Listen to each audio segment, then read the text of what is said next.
বিজেপির ডেপুটেশন ঘিরে তুল কালাম। তৃণমূল ও বিজেপি কর্মীদের মধ্যে ব্যাপক উত্তেজনা তৈরি হয়। উত্তপ্ত হয়ে ওঠে আসানসোলের বারাবণীর ইটাপাড়া মোড়। পরিস্থিতি সামাল দিতে ঘটনাস্থলে বিশাল পুলিশ বাহিনী।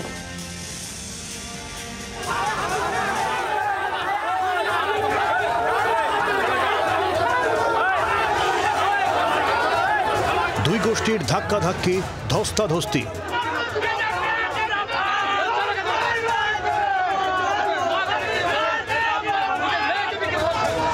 দলীয় পতাকা লাঠি উঁচিয়ে তাড়া।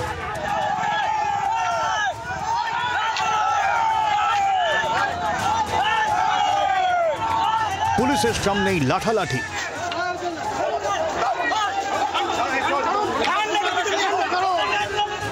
বিজেপির ডেপুটেশন ঘিরে এভাবে উত্তপ্ত হলো আসানসোলের বারাবণীর ইটাপাড়া মোড়।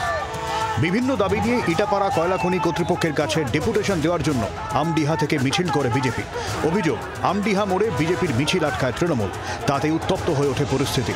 অবরুদ্ধ হয়ে পড়ে আসানসোল থেকে গৌরাণ্ডি যাওয়ার রাস্তা।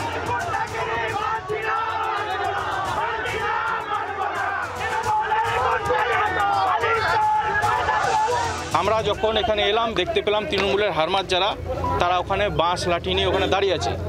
পুলিশ আমাদেরকে আটকালো। পুলিশ আমাদেরকে বলছে, রিকোয়েস্ট করছে আপনারা চলে যান। একটা গণতান্ত্রিক পদ্ধতিতে আমরা আন্দোলন করছি নোটিশ দিয়ে। একটা বড় পার্টি, আমরা দেশ চালাচ্ছি আমাদের পার্টি, সেই পার্টিকে পুলিশ এখানে বলছে যে আপনারা উইথড্র করে চলে যান। এই মাইন্সটা কিন্তু অনেক কষ্টে চালু করেছে এলাকার মানুষ, এবং ম্যাক্সিমাম চাকরি যাদের হয়েছে, যাদের জমি গেছে তাদেরই হয়েছে চাকরি। এখানে বিজেপির কিছু উচ্ছিষ্ট ব্যক্তি আছে, তারা চাইছে এখানে তোল্লা আদায় করতে। এখানে সাধারণ মানুষ প্রতিরোধ গড়ে তোলে। ঘটনাস্থলে পৌঁছয় বারাবণী থানার বিশাল পুলিশ বাহিনী। পুলিশের হস্তক্ষেপে বেশ কিছুক্ষণ পর নিয়ন্ত্রণে আসে পরিস্থিতি।